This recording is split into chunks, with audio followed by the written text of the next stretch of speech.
السلام عليكم ورحمة الله وبركاته. الحمد لله نحمده ونستعينه ونستغفره ونؤمن به ونتوكل عليه ونعوذ بالله من شرور أنفسنا ومن سيئات أعمالنا. من يهده الله فلا مضل له ومن يضلله فلا هادي له. ونشهد أن لا إله إلا الله وحده لا شريك له أرسله بالحق بشيرا ونذيرا وداعيا إلى الله بإذنه وسراجا منيرا. فقد قال الله تعالى في كلامه المجيد والفرقان الحميد: أعوذ بالله من الشيطان الرجيم. بسم الله الرحمن الرحيم. وقضى ربك ألا تعبدوا إلا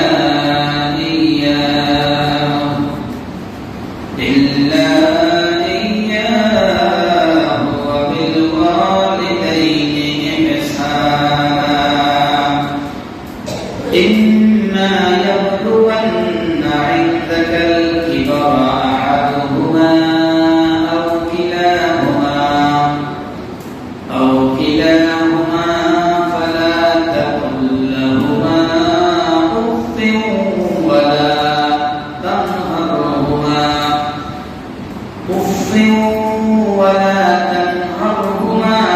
وقل لهما قولا كريما. واخفض لهما جناح الذل من الرحمة وقل رب ارحمهما كما ربياني صغيرا. قال النبي صلى الله عليه وسلم: رضا الرب في رضا الوالدين وسخط الرب في سخط الوالدين. رواه الترمذي. إن الله وملائكته يصلون على النبي يا أيها الذين آمنوا صلوا عليه وسلموا تسليما. اللهم صل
লাখো কোটি শুকর মহান আল্লাহ পাক রব্বুল আলামিন আমাদেরকে রবিউল সানি তাদের তৃতীয় জুমা তারিখের দিক দিয়ে 18 তারিখ রবিউল সানি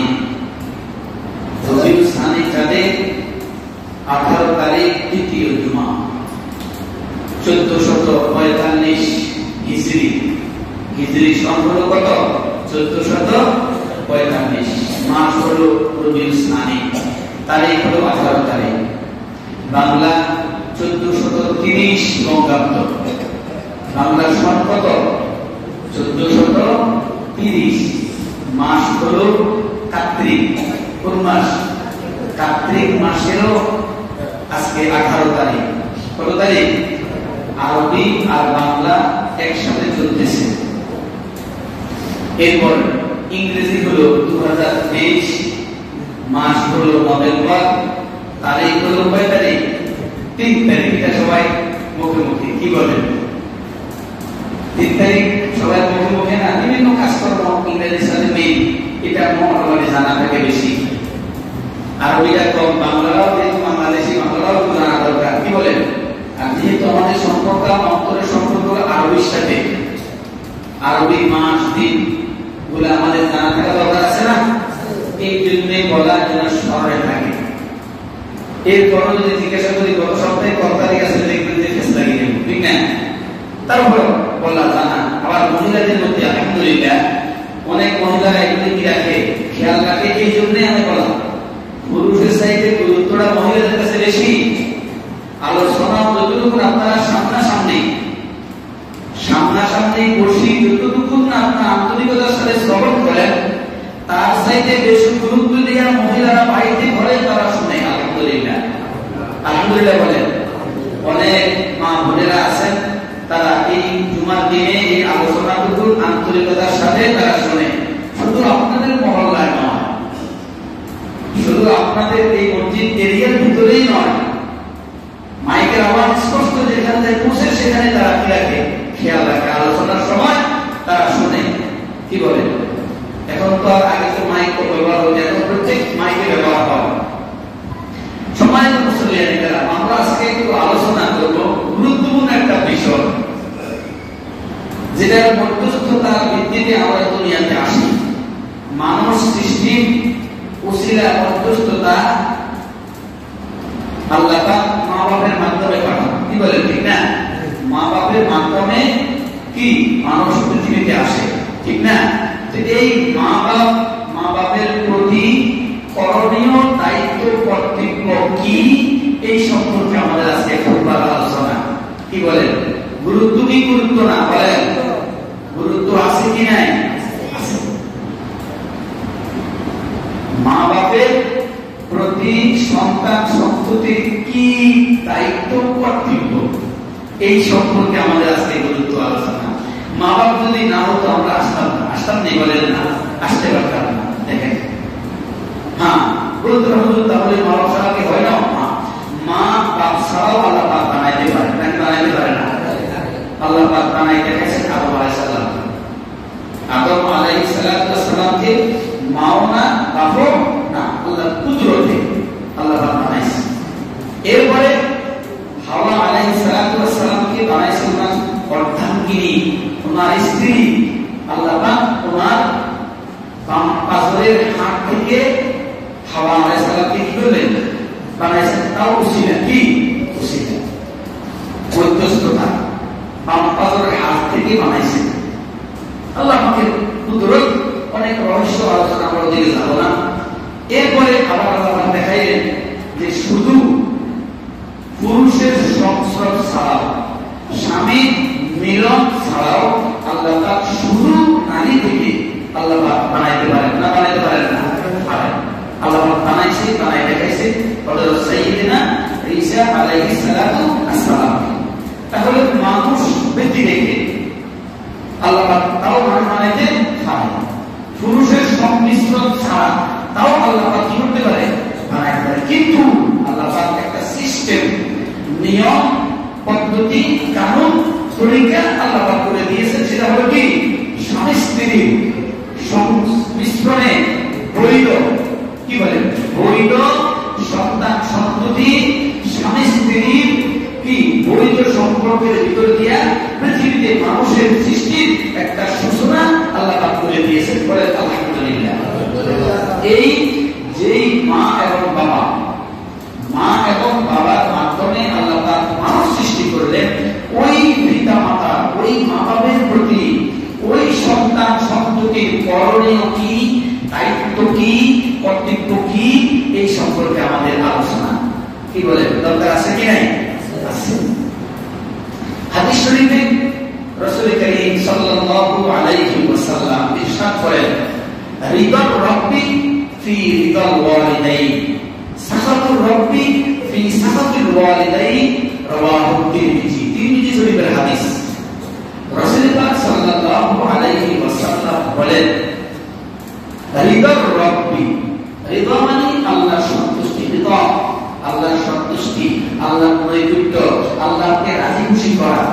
রব্বি রবে, রিদা রব্বি আল্লাহ পাকের সন্তুষ্টিটা, ফি রিদাল ওয়ালিদাইন, সুবহানাল্লাহ বলেন। আল্লাহ পাকের সন্তুষ্টিটা, আল্লাহ পাকের কি রেজামন্দি হাসিলটা, আল্লাহ পাকের রাজি খুশি করা মা বাপের রেজামন্দের ভিতর দিয়া হয়। সুবহানাল্লাহ বলেন। মা বাপের সন্তুষ্টির মাধ্যমে, মা বাপের সন্তুষ্টির মাধ্যমে আল্লাহ পাকের সন্তুষ্টি। বলেন আলহামদুলিল্লাহ। খুবই গুরুত্বপূর্ণ কথা।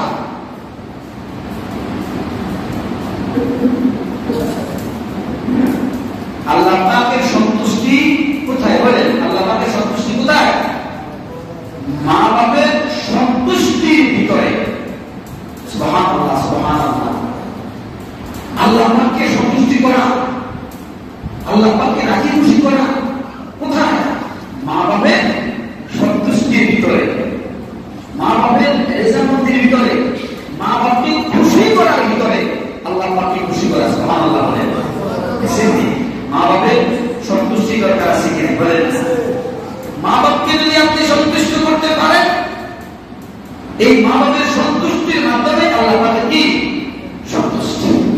মা বাপকে খুশি করতে পারেন, এই মা বাপের খুশি করার ভিতরে কে খুশি? আল্লাহ পাক খুশি। সুবহানাল্লাহ, সুবহানাল্লাহ। ওয়াসাখাতুর রাব্বি ফি সাখাতিল ওয়ালিদাইন, আল্লাহ পাকের অসন্তুষ্টি, আল্লাহ পাকের নারাজি মা বাপের নারাজির ভিতরে নিহিত। নাউযুবিল্লাহ, নাউযুবিল্লাহ। মা বাপের নাফরমানি, নাফরমানি কার? আল্লাহ। না বুঝে নাই কথা? ঘুমায়েন না, ঘুমায়েন না। মা বাপের নাফরমানি, নাফরমানি কার? আল্লাহ। মা বাপের অসন্তুষ্টি, অসন্তুষ্টি কার? আল্লাহ। মা বাপের অসন্তুষ্টি দ্বারা আল্লাহ কি হয়? অসন্তুষ্টি হয়ে যায়। মা বাপ নারাজ যদি হয়, নারাজ কে? আল্লাহ। মারাত্মক কথা, মারাত্মক কথা। মা বাপের সন্তুষ্টি, আল্লাহ সন্তুষ্টি। মা বাপের অসন্তুষ্টি, আল্লাহ পাকের অসন্তুষ্টি হয়ে যায়। রাওয়াহু তিরমিজি, তিরমিজি শরীফের হাদিস। হযরত আবু উমামা রাদিয়াল্লাহু তাআলা আনহু থেকে একটা হাদিস, আন্না রাজুলান ক্বালা ইয়া রাসূলুল্লাহ মা হাক্কুল ওয়ালিদাইনি আলা ওয়ালিদিহিমা ক্বালা হুমা জান্নাতুকা ওয়া নার। সুবহানাল্লাহ বলেন। রাওয়াহু ইবনে মাজাহ। হযরত আবু উমামা রাদিয়াল্লাহু তাআলা আনহু থেকে বর্ণিত, রাসূল করিম সাল্লাল্লাহু আলাইহি ওয়াসাল্লাম ইরশাদ করেন, জৈনিক ব্যক্তি আরজ করলেন, একজন ব্যক্তি রাসূলের খেদমতে এসে আরজ করলো, ইয়া রাসূলুল্লাহ সাল্লাল্লাহু আলাইহি ওয়াসাল্লাম, ইয়া রাসূলের নামটা শুনলে, রাসূলের নামটা শুনলে কি বলবেন? বলেন না, কি বলবেন? সাল্লাল্লাহু আলাইহি ওয়াসাল্লাম। রাসূলের মহব্বতে, রাসূলের মহব্বতে রাসূলের নামটা শুনলে সাথে সাথে দুরূদ শরীফ পড়বেন। যদিও আপনি এক বসাতে, এখন যে বসতি, এই বসাতে আমরা নামাজ শেষ করবো না, যদি আপনি এক বছরে একবার আদায় করলে হক আদায় হয়ে যাবে, কিন্তু যদি আপনি প্রত্যেক বারই রাসূলের নাম শোনার পরে সাল্লাল্লাহু আলাইহি ওয়াসাল্লাম পড়েন, এতে কি হবে না? গুনাহ হবে না, বরং আল্লাহ এবং আল্লাহর রাসূল কি হবে? খুশি হবে। আল্লাহ এবং আল্লাহর রাসূল কি হবে? খুশি হবে। তাহলে সাহাবী বললেন, ইয়া রাসূলুল্লাহ, সন্তান সন্ততির প্রতি পিতামাতার কি হয়? মা হাক্কুল ওয়ালিদাইনি আলা ওয়ালিদিহিমা। সাহাবী জিজ্ঞাসা করল, ইয়া রাসূলুল্লাহ, মাতা পিতার প্রতি সন্তানের কি হক, কি পাওনা মা বাপ সন্তানের কাছে? সুবহানাল্লাহ বলেন না? প্রশ্ন অত্যন্ত গুরুত্বপূর্ণ প্রশ্ন, ঠিক না? কথা বলেন না, ঠিক কি না? কারে প্রশ্ন করছেন? মুহাম্মদ রাসূলুল্লাহ সাল্লাল্লাহু আলাইহি ওয়াসাল্লাম। একজন ব্যক্তি এসে প্রশ্ন করলেন, মা হাক্কুল ওয়ালিদাইন আলা ওয়ালিদিহিমা, সন্তান সন্ততির প্রতি মাতা পিতার প্রতি হক কি? রাসূলুল্লাহ সাল্লাল্লাহু আলাইহি ওয়াসাল্লাম এই হাদিসে সোজাভাবে উত্তর দিয়ে দিয়েছেন, সোজাভাবে। ক্বালা হুমা জান্নাতুকা ওয়া নারু। সুবহানাল্লাহ বলেন। হক পাওনা, এটা সহজ করে ওই ব্যক্তির প্রশ্নের উত্তরটা রাসূল করিম সাল্লাল্লাহু আলাইহি ওয়াসাল্লাম সরাসরি অল্প কথায় উত্তরটা দিয়ে দিলেন। ক্বালা হুমা জান্নাতুকা ওয়া নারু। বলে সুবহানাল্লাহ। উত্তরটাকে আপনারা বুঝছেন? ব্যাখ্যা করার আগে বুঝছেন কিনা? জান্নাতুকা বলছেন, তো জান্নাত বলতে কি বুঝছেন? বল না, কথা বলেন না, কি বুঝছেন? জান্নাত মানে কি? বেহেশত নাকি? ওয়া নারু, নারু মানে কি? জাহান্নাম। নারু মানে কি? আগুন, জাহান্নাম। ব্যক্তির প্রশ্ন কি ছিল?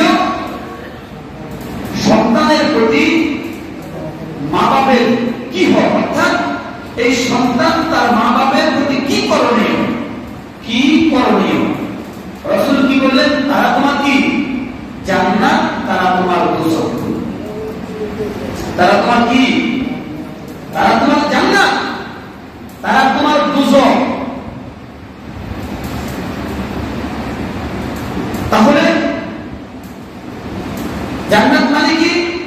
আগের হাদিস কি বললাম? মা বাবার সন্তুষ্টি, আল্লাহ সন্তুষ্টি।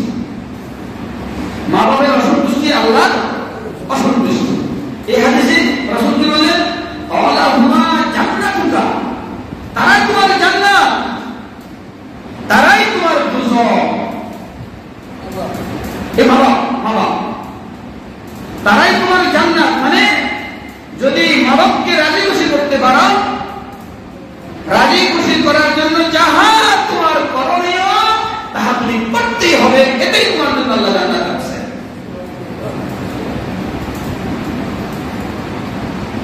আর যদি মা বাপ যদি তোমার প্রতি নারাজ হয়, অসন্তুষ্ট হয়, তোমার প্রতি বেজার হয়, তাহলে তোমার স্থান কোথায়? জাহান্নাম। কোথায়? জাহান্নাম। তাহলে হকটা কেমন, দায়িত্বটা কেমন? বর্তমান পৃথিবীতে দেশ দেশাঞ্চলে গ্রামগঞ্জে এটার প্রভাব পড়ে গেছে, গ্রামগঞ্জেও প্রভাব পড়ে গেছে। কেমন বন্ধরে তাহা বিদেশ থেকে মনে করেন বাতাসে চলে আসছে বাংলাদেশেও, পৃথিবীর বিভিন্ন দেশ থেকে, অন্যতম দেশগুলো থেকে বাতাসে বাংলাদেশের মাটিতেও এসে গেছে। পিতা মাতারে বৃদ্ধাশ্রম করাই দিছে। মাতা পিতা যখন বৃদ্ধা হয়ে যায়, তখন আর এই সংসারে পরিবারে তাদের কোনো কি নাই, কোনো মূল্যায়ন নাই, কোনো দাম নাই। তাদের কে খেয়াল করবে? সেটা শুশ্রূষা করবে, বড় বড় চাকরি করে। এখন মা বাপকে ফেলে দিচ্ছে কোথায়? কুমিল্লাতে এখন বৃদ্ধাশ্রম খুলছে। কুমিল্লাতেও বৃদ্ধাশ্রম আছে। আপনি গিয়ে দেখবেন সেখানে এই বৃদ্ধ পিতার অভাব নাই। তাদের সাথে যদি কথাবার্তা বলেন, আপনি জানবেন, বুঝবেন যে তারা, তাদের পরিবার অত্যন্ত মনে করেন বড় উচ্চ পদস্থ ছেলে মেয়েরা মনে করেন ইউরোপ কান্ট্রিতে থাকে, বাংলাদেশে চাকরি করলেও অনেক উন্নত মানের চাকরি তারা করে, কিন্তু মা বাপ কোথায়? বৃদ্ধাশ্রমে। দেখছেন? আর এখানে রাসূল কি বললেন? তারাই তোমার জান্নাত, তারাই তোমার দুজক। ওই মা বাপের সন্তুষ্টি আল্লাহ পাকের সন্তুষ্টি, মা বাপের অসন্তুষ্টি কথা বলেন না কথা, সবাই কি প্রমাণ আনতে? মা বাপের অসন্তুষ্টি কি আল্লাহ অসন্তুষ্টি, আর মা বাপের সন্তুষ্টি আল্লাহ পাকের সন্তুষ্টি। এখানে সাহাবী বললেন আমার প্রতি সন্তান সন্ততির প্রতি পিতামাতার হক কি? রাসূল বলেন বলাহুমা জান্নাতুকা ওয়া নারুক, তারাই তোমার জান্নাত, তারাই তোমার দোজখ। সম্মানিত হাজিরিন, আমরা আলোচনা করি তো অনেক লম্বা সময় দরকার, কি বলেন? হ্যাঁ, যতটুকু সম্ভব বলতেছি। হযরত আব্দুল্লাহ ইবনে আব্বাস রাদিয়াল্লাহু তাআলা থেকে একটা হাদিস, রাসূল করিম সাল্লাল্লাহু আলাইহি ওয়াসাল্লাম ইরশাদ করেন, কোন নেককার সন্তান, মা বাবার অনুগত নেককার সন্তান যদি তার পিতামাতার চেহারার দিকে মহব্বতের নজরে, কিসের নজরে বলেন? মহব্বতের নজর তো বুঝেন না, মহব্বতের নজরে, মায়ার নজরে যদি কোন সন্তান তার মা তার বাবার চেহারার দিকে তাকায়, রাসূল করিম সাল্লাল্লাহু আলাইহি ওয়াসাল্লাম বলেন তার ওই দৃষ্টির দ্বারা আল্লাহ পাক রব্বুল আলামিন তার আমলনামায় একটা কবুল হজের সওয়াব তার আমলনামায় লিখে দেন। কি লিখে দেন বলেন? কি লিখে দেন? কিসের সওয়াব? যে হজটা আল্লাহ পাকের দরবারে কি হইছে? কবুল হইছে, কবুল। ওই দিন ম্যাগাজিনে দেখলাম 5,70,000 টাকা লাগে বর্তমান হজ করতে। 5,70,000। এরপরে আবার আনুষঙ্গিক খরচ আছে নাই? কথা বলেন। তাহলে ধরেন না 6.5 লাখ টাকা, হ্যাঁ, কি 6.5 লক্ষ টাকা কমাস কম কি হজ করতে লাগবে? তাও তো কোনো কি নাই, আমার হজটা কবুল হইছে, এখন কি নাই?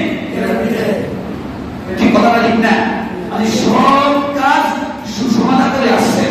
হজের যত ফরজ হুকুম আছে, যত ওয়াজিব হুকুম আছে, যত সুন্নত কাজ আছে, সবগুলো আপনি করলেন।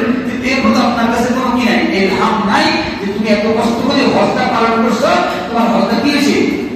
কবুল হয়েছে। এর কোনো আছে, কোনো সংবাদ আছে? কিন্তু যদি আপনি যদি আপনার পিতামাতা যদি থাকে হায়াতে, মা যদি জীবিত থাকে, বাবা যদি জীবিত থাকে, তাহলে হাদিস মোতাবেক হাদিসের উপর আমল করে যদি ঘরে গিয়ে ওই গর্ভধারিণী মায়ের চেহারার দিকে যদি আপনি মহব্বতের নজরে তাকান, তাকাইতে পারবেন কি পারবেন না? বলেন, পারবেন কি পারবেন না? যাদের মা দুঃখিনী হায়াতে বেঁচে আছে, ও বাবারা ভাইয়েরা, আজকে এই হাদিসের উপর আমল করবেন। আজকে এই হাদিসটুকু শোনার পরে আপনি আমল করবেন, ঘরে যাবেন, ঘরে গিয়ে ওই পাকুলিনী গর্ভধারিণী মা, যেই মা 10 মাস 10 দিন কম বেশি পেটের মধ্যে রেখেছেন, কত কষ্ট, দুঃখের পর দুঃখ, কষ্টের পর কষ্ট আমার জন্য করেছেন, আমাদের জন্য করেছেন। ওই মুহাম্মদের নজর নিয়ে মায়ের চেহারার দিকে যদি আপনি তাকান, বাবা যদি থাকে, বাবার চেহারার দিকে যদি আপনি মুহাম্মদের নজরে তাকান, আপনি আল্লাহর জাতের কসম করে বলি, রাসূল বলেছেন তোমার আমলনামায় একটা মকবুল হজের সওয়াব আল্লাহ পাক লিখে দিবে। সাহাবীরা আরজ করলেন, ইয়া রাসূলুল্লাহ, ইয়া হাবিবাল্লাহ। খুশি হয়ে গেছেন তো সাহাবীরা। কোন নেক আমলের কথা শুনলে সাহাবীরা পাগল হয়ে যেত, কি যেত? পাগল হয়ে যেতেন। সাহাবীরা বললেন, ইয়া রাসূলুল্লাহ, ইয়া হাবিবাল্লাহ, আমি যদি তৈরি আমার মাতা পিতার চেহারার দিকে মহব্বতের নজরে যদি 100 বার যদি তাকাই, তাহলে তো সম্ভব না। বলেন, আমরা যদি পিতা মাতার দিকে মহব্বতের নজরে 100 বার যদি তাকাই, তাহলে কি আল্লাহ পাক 100 মকবুল হজের সওয়াবকে আমাদের আমলনামায় দান করবেন কিনা? সুবহানাল্লাহ বলেন। রাসূল করিম সাল্লাল্লাহু আলাইহি আলাইহি ওয়াসাল্লাম বলেন, ও প্রাণের সাহাবীরা, আমার উম্মতেরা শুনে রাখো, তুমি যদি মাতা-পিতার চেহারার দিকে মুহাব্বতে 100 বার যদি তাকাও, ওই 100 মকবুল হজের সওয়াব তোমার আমলনামায় আল্লাহ পাক দান করে দিবে।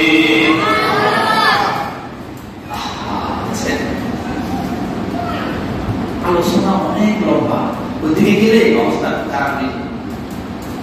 আমরা যাদের মা বাপ হায়াতে আছে, আমরা পারবো কি পারবো না বলেন না? এটার উপর আমরা এই হাদিসের উপর আমল করতে পারবো না? আমল করলে আমাদের লস না লাভ বলেন? যদি আমল করি তাহলে লাভ না লস? একটা হজের সওয়াব বলেন না, আমরা করলে টাকা আছে কিন্তু গ্যারান্টি তো নাই কবুল হওয়া। কিন্তু যদি আপনি হাদিসের উপর আমল করেন, মকবুল হজের সওয়াব আপনার নামে লেখা হবে। এবার খেয়াল করেন, একজন সাহাবী রাসূলুল্লাহ সাল্লাল্লাহু আলাইহি ওয়াসাল্লামের খেদমতে উপস্থিত হয়ে আরজ করলেন, ইয়া রাসূলুল্লাহ, ইয়া হাবিবাল্লাহ, আমার মাতা-পিতার ইন্তেকালের পর তাদের সাথে সৎ ব্যবহারের কোনো কিছু আছে কিনা? সুবহানাল্লাহ। আমার মাতা-পিতা ইন্তেকালের পর তাদের সাথে সৎ ব্যবহারের, ভালো ব্যবহারের কোন ব্যবস্থা আছে কি? আমি তো বলছি তাদের মা বাপ হায়াতে বেঁচে আছে, তারা যদি মুহাম্মদের নজরে তাকায়, এই সওয়াব, এই কি সওয়াব, এই পুণ্য। এখন এই সাহাবী বললেন, ইয়া রাসূলুল্লাহ, মাতা পিতা যদি দুনিয়া থেকে বিদায় নিয়ে যায়, তাদের সাথে সৎ ব্যবহার, ভালো ব্যবহার করার মতো কোন ব্যবস্থা আছে কিনা? আমরা তারা মুরব্বী আছি, এটা তো মা বাপ জীবিত না, আছে নাকি? না, চলে গেছে, মাও চলে গেছেন, তার বাবাও চলে গেছেন, কারো হয়তো একজন আছে একজন নাই, আছে না এরকম? ওই সাহাবী বললেন যে, ইয়া রাসূলুল্লাহ, ইয়া হাবিবাল্লাহ, মাতা পিতা দুনিয়া থেকে চলে গেছেন, তাদের সাথে সদাচরণ, সৎ ব্যবহারের কোন ব্যবস্থা আছে কিনা? যে আমি যেই ব্যবহার, যে আচরণ, যে আমলটা করলে তারা কি হবে? খুশি হবে, এমন কোন ব্যবস্থা আছে কিনা? ইয়া রাসূলুল্লাহ, আমাদেরকে একটু জানান। এটা কি বলবো? বলেন না, এই বিষয়টা কি বলবো কিনা? দরকার আছে না? কথা বলেন না। এর মধ্যে এক নম্বরটা হলো, রাসূল কারীম সাল্লাল্লাহু আলাইহি ওয়াসাল্লাম বলেন, ক্বালা নাম আস-সালাতু আলাইহিমা, তোমার পিতামাতা যদি দুনিয়া থেকে বিদায় নিয়ে চলে যায়, তাদের প্রতি সদাচরণ, ভালো ব্যবহারের প্রথম কাজটা হলো তাদের জন্য দোয়ায়ে খায়ের করা। সুবহানাল্লাহ। তাদের জন্য কি করা? বলেন, এক নম্বর কাজ, এক নম্বর কাজ। তারা কোথায়? দুনিয়াতে। কথা বলেন না, তারা দুনিয়াতে নাই, তারা পরপারে চলে গেছেন, পরজগতে চলে গেছেন, পরজগতে চলে গেছেন, কবরে চলে গেছেন। এখন তাদের সাথে সৎ ব্যবহার, আপনার এই আমলের দ্বারা, এই কাজ দ্বারা তারা উপকৃত হবে। এর মধ্যে কাজটা, প্রথম কাজটা কি করেন?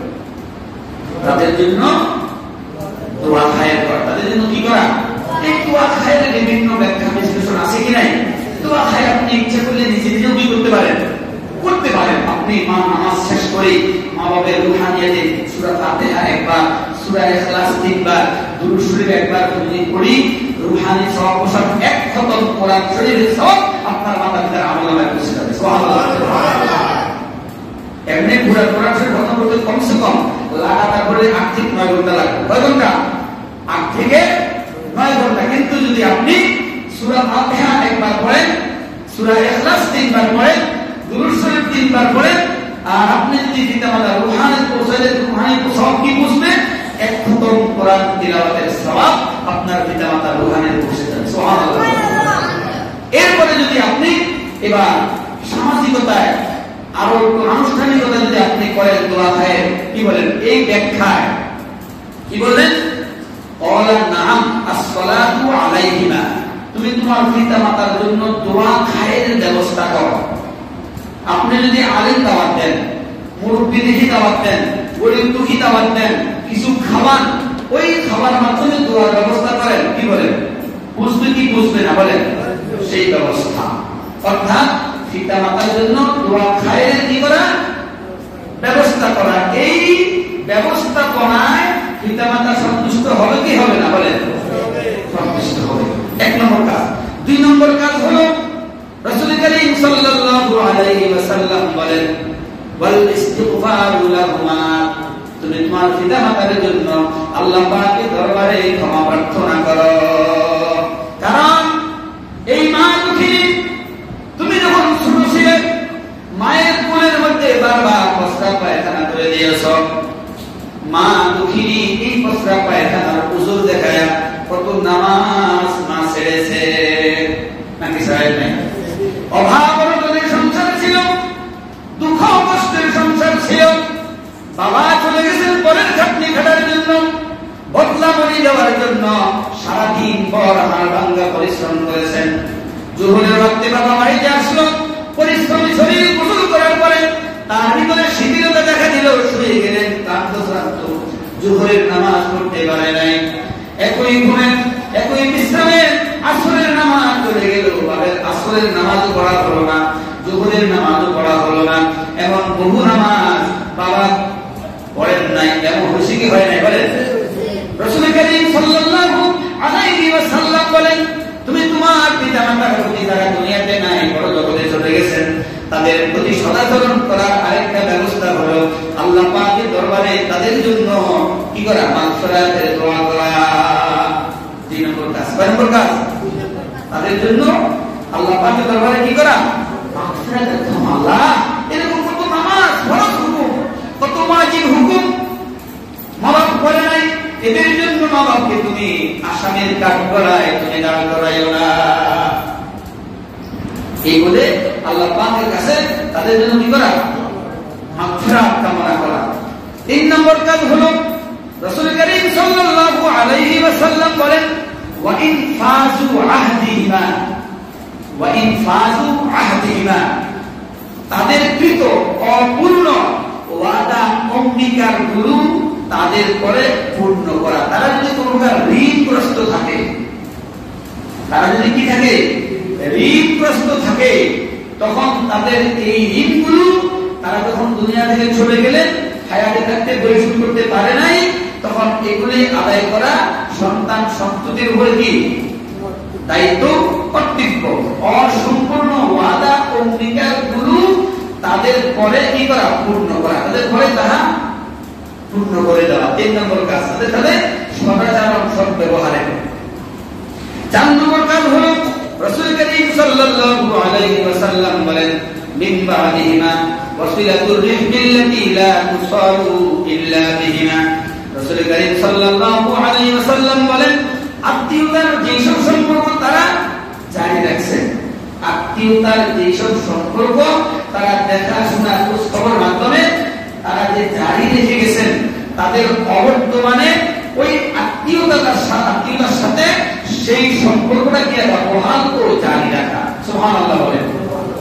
তাহলে তারা যে আত্মীয়তার সম্পর্কটা কি আছেন বহাল রেখেছেন, তারা দুনিয়া থেকে চলে গেছেন, তাহলে আমাদের উপর দায়িত্ব, কর্তব্য হলো ওই আত্মীয়তার সাথে কি রাখা? সুসম্পর্ক বজায় রাখা। সুসম্পর্ক বজায় রাখলে তাদের আত্মা, তাদের রূহানি কি হবে? সন্তুষ্ট হবে। এর দ্বারা আল্লাহ কি হবে? খুশি হবেন। সুবহানাল্লাহ। 5 নম্বর কাজ। 4 নম্বর 5 নম্বর কাজ। 5 নম্বর কাজ হলো রাসূল কারীম সাল্লাল্লাহু আলাইহি ওয়াসাল্লাম বলেন, ওয়া ইকরামু সাদীকিহিমা। বাবার বন্ধু বান্ধব আছে কি আছে না বলেন? ছিল কি ছিল না কথা বলেন? বাবা যাদের সাথে চলতেন এমন ব্যক্তি আছে কি নাই? মায়ের ক্লাসমেট, মায়ের ছোটবেলার বন্ধুত্ব, মা যখন দুনিয়াতে ছিলেন এরকম কোন বান্ধবী মায়ের কাছে দেখা করার জন্য আসতো নাকি আসতো না বলেন? মায়ের ইন্তেকালের পরে মা বাপের বন্ধু বান্ধব যারা ছিল তাদের সাথে সম্মান প্রদর্শন, ব্যবহার করা। সুবহানাল্লাহ বলেন। এই কাজগুলো হলো, এই কাজগুলো করলে তারা দুনিয়া থেকে চলে গেছেন, চলে যাওয়ার পরেও তাদের প্রতি কি হবে? ব্যবহার হবে সদাচরণ, সৎ ব্যবহার, ভালো ব্যবহার হবে।